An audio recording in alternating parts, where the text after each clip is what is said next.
Morreu hoje em São Paulo o jornalista Marcelo Rezende. Ele tinha 65 anos e lutava contra um câncer desde maio.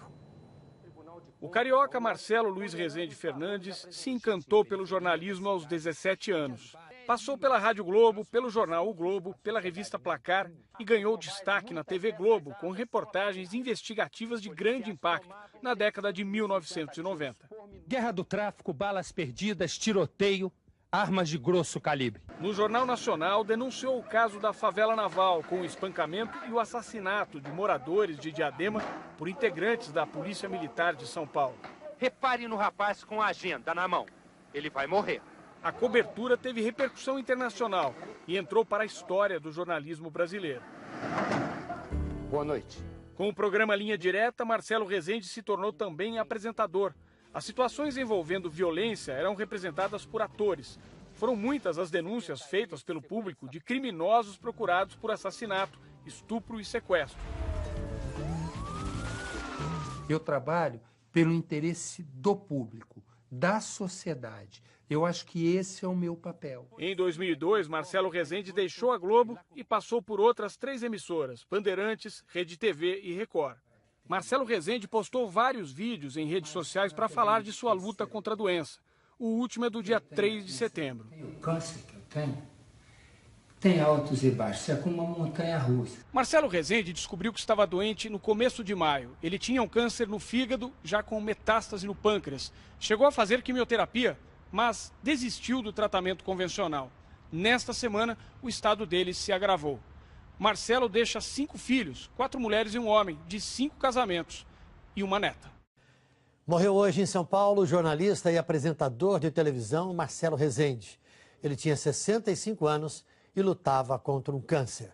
Carioca Marcelo Luiz Rezende Fernandes se encantou pelo jornalismo aos 17 anos. Estudava mecânica quando foi visitar o Jornal dos Esportes no Rio. Virou estagiário e não parou mais.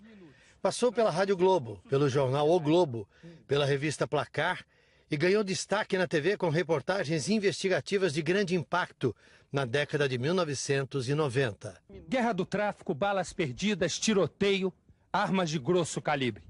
O mundo do crime está cada vez mais organizado, mas algumas perguntas até hoje não foram respondidas. No Jornal Nacional denunciou o caso da favela naval, com o espancamento e o assassinato de moradores de Diadema por integrantes da Polícia Militar de São Paulo. Repare no rapaz com a agenda na mão. Ele vai morrer. A cobertura teve repercussão internacional e entrou para a história do jornalismo brasileiro. Boa noite. Com o programa Linha Direta, Marcelo Rezende se tornou também apresentador. As situações envolvendo violência eram representadas por atores. Foram muitas as denúncias feitas pelo público de criminosos procurados por assassinato, estupro e sequestro. Eu trabalho pelo interesse do público, da sociedade. Eu acho que esse é o meu papel. Então, eu acho que essa é uma ajuda à construção de uma cidadania. Em 2002, Marcelo Rezende deixou a Globo e passou por outras 3 emissoras, Bandeirantes, Rede TV e Record. Marcelo Rezende postou vários vídeos em redes sociais para falar de sua luta contra a doença. O último é do dia 3 de setembro. O câncer que eu tenho tem altos e baixos, é como uma montanha russa. Hora eu estou lá em cima, hora eu estou lá embaixo. O Hospital Moriá confirmou que o apresentador morreu às 5h45 da tarde. O velório deve ser na Assembleia Legislativa do Estado de São Paulo. O horário ainda não foi definido. Morreu hoje o jornalista Marcelo Rezende. Ele tinha 65 anos e lutava contra um câncer de pâncreas e no fígado. Marcelo Rezende nasceu no Rio de Janeiro e começou no jornalismo aos 17 anos, depois de visitar a redação de um jornal esportivo, junto com um primo que trabalhava no local. A convite do diretor, Marcelo trabalhou lá por 2 anos. No Grupo Globo, começou na rádio e em 1972 foi convidado a integrar a equipe do jornal O Globo, onde ficou por 7 anos. Marcelo chegou à TV Globo em 1987 para trabalhar na área de esporte. Transferido para a editoria geral, ele se destacou na cobertura policial e nas reportagens investigativas. Uma dessas histórias marcou sua carreira e o jornalismo brasileiro. O caso dos 10 policiais flagrados por um cinegrafista amador torturando e atirando em pessoas durante operações na favela Naval, em Diadema, na Grande São Paulo. A denúncia ainda é considerada um marco na questão dos direitos humanos no Brasil. A disciplina passou a ser obrigatória para a formação de policiais e o governo federal criou a Secretaria Nacional dos Direitos Humanos. Marcelo sempre se desafiou ao novo. Depois das grandes reportagens, estreou no comando do programa Linha Direta, em 1999. Rezende também passou pelas TVs Bandeirantes, Rede TV e Record. Em maio deste ano, revelou que tinha um câncer no pâncreas, com metástase no fígado.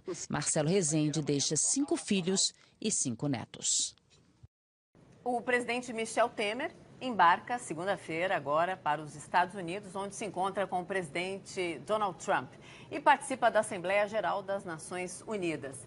Temer passou o sábado em Brasília preparando a viagem e também a agenda política da semana que vem. Foi com Antônio Cláudio Mariz o último encontro do presidente ontem em São Paulo. Michel Temer jantou com o advogado e logo embarcou de volta a Brasília.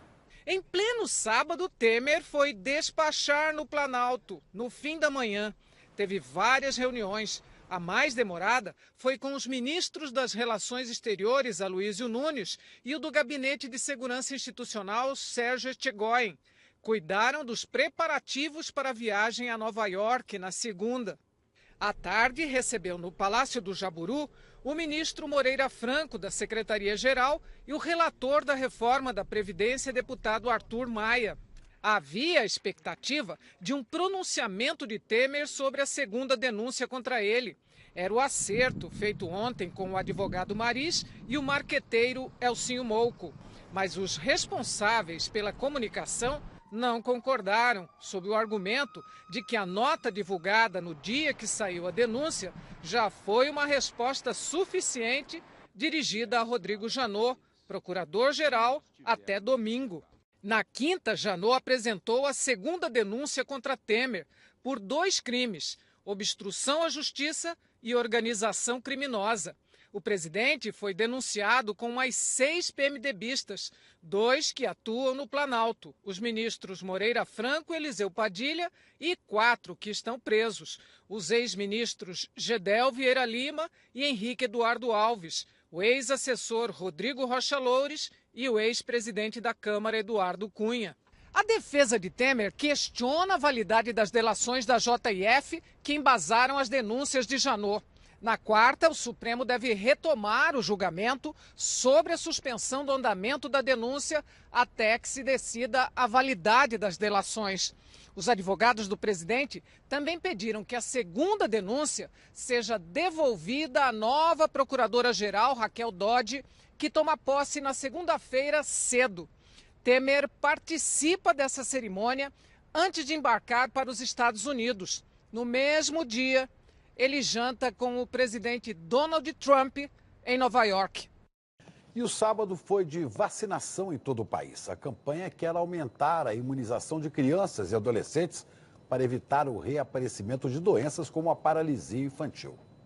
Foi só no colinho da avó que Sara aceitou tomar a vacina. O chorinho aí corta o coração, né? Corta, mas é importante, né? Quem dera todo mundo pensasse assim. A vacinação contra a paralisia infantil em Minas Gerais, por exemplo, atingiu 65% do público-alvo, bem abaixo da meta de 95%. Mais de 1.800 postos de vacinação ficaram abertos hoje, no Rio Grande do Sul. Na capital, Porto Alegre, a chuva espantou o pessoal. Em Fortaleza, os postos de saúde ficaram cheios. A campanha de multivacinação em todo o país tem um senhor desafio: trazer para os postos 53% das crianças e adolescentes que estão com o cartão de vacina incompleto. 21 tipos de vacinas estão disponíveis. As autoridades de saúde estão apelando para a consciência dos pais, que são de uma geração que não chegou a ter contato com muitas doenças graças às vacinas. O esforço agora é para convencer todo mundo a não baixar a guarda de jeito nenhum. Porque a doença pode chegar, a pessoa pode viajar, vir lá da Europa, vir de algum país desse com a doença. Gabriela completou o cartão com a vacina contra o vírus HPV.